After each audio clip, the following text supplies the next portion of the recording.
రజనీకాంత్ తిక్క ప్రశ్నకు బోలిశెట్టి చెంపదెబ్బ. మీడియాలో రెండు వర్గాల వారుంటారు. ఒక వర్గం కేవలం ప్రజా సమస్యలపై నిత్యం కవరేజీలు చేస్తూ ప్రభుత్వం దృష్టికి తీసుకెళ్లేవారుంటారు. ఇక రెండో రకం మీడియా వాళ్ళు ప్రభుత్వానికి నిత్యం వ్యతిరేకంగా పనిచేస్తూ డిబేట్లు నిర్వహిస్తూ ప్రజలు సైతం అసహించుకునేలా వ్యవహరిస్తుంటారు. ఆ రెండో రకం వర్గంలో టీవీ9 మీడియా ముందు ఉంటుందని చెప్పక తప్పదు. టీఆర్పీల పేరుతో విచ్చలవిడిగా డిబేట్లు చేస్తున్న టీవీ9 ఇప్పటికే ప్రజా వ్యతిరేకతను మూటగట్టుకుంది. పాత చింతకాయ పచ్చడిలా చర్చలు చేస్తూ ఉన్న ప్రతిష్టతను దిగజార్చుకుంటోంది. అయితే ఈ మీడియా తాము ఎవరికి అనుకూలం ఎవరికి వ్యతిరేకం కాదంటూనే ప్రజా వ్యతిరేకతలో కొట్టుకుపోయే పార్టీలకు ప్రచారం చేయడం వెన్నతో పెట్టిన విద్య. గత 10 ఏళ్లలో ఉద్యమ పార్టీ బీఆర్ఎస్ ఎన్నో సంక్షేమ పథకాలు ప్రవేశపెట్టింది. అంతేకాదు సంక్షేమం మాటున కోట్ల రూపాయల అవినీతి జరిగింది. వివిధ పార్టీల నేతలతో పాటు ప్రజలు కూడా విమర్శించారు. కానీ ఈ మీడియా బీఆర్ఎస్ పార్టీకి అనుకూలంగా పనిచేసి నిజాలు తొక్కిపట్టి కేసీఆర్ ఓటమిలో పాలు పంచుకుంది. ఇక ఏపీలో కూడా వైఎస్ జగన్ కు మంచి కవరేజ్ తీసుకొచ్చింది. కేవలం జగన్ పథకాలను హైలైట్ చేసి జగన్ గెలుపు కోసం తీవ్రంగా శ్రమించింది. కానీ ప్రజా వ్యతిరేకతలో జగన్ తీవ్ర ఓటమి పాలయ్యాడు. అయినా కూడా ఈ మీడియా బుద్ధి తెచ్చుకోకుండా అనవసర డిబేట్లు పెడుతూ చంద్రబాబు ప్రభుత్వంపై విమర్శలకు దిగుతుంది. అయితే తాజాగా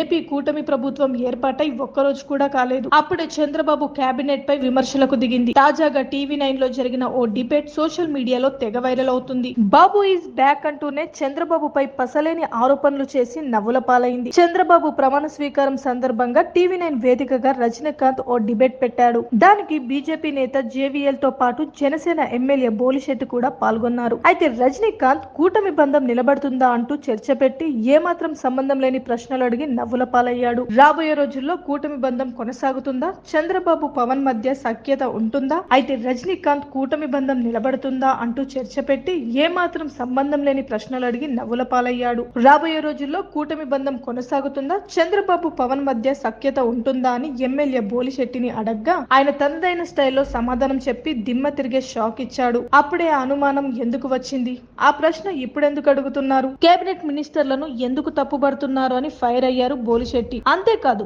పెళ్లికి వెళ్లి అక్షింతలు వేసి అప్పుడే విడిపోతారా అని ఎవరైనా అడుగుతారా అంటూ రజనీకాంత్ పై సీరియస్ అయ్యాడు. ఇలాంటి ప్రశ్నలకు మేము సమాధానం చెప్పమని వార్నింగ్ ఇవ్వడంతో రజనీకాంత్ ఒక్కసారిగా షాక్ తిన్నారు. ఏపీ రాష్ట్ర ప్రయోజకాల కోసం పనికిమాలిన విశ్లేషణలు చేయొద్దంటూ ఇండైరెక్ట్ గా వార్నింగ్ ఇచ్చాడు. అంతేకాదు ఏపీ కోసం జైలుకు వెళ్లాం, లాఠీ దెబ్బలు తిన్నాం, రాష్ట్ర అభివృద్ధి కోసం అందరూ కలిసి రావాలంటూ తేల్చి చెప్పడంతో రజనీకాంత్ కు ఏం చేయాలో తెలియక డిబేట్ ను తప్పుదోవ పట్టించాడు. ఇప్పుడు ప్రస్తుతం ఈ వీడియో తెగ వైరల్ అవుతుంది. బోలిశెట్టి మాటలకు అందరూ ఫిదా అవుతూ టీవీ9 పై సీరియస్ అవుతున్నారు జనాలు.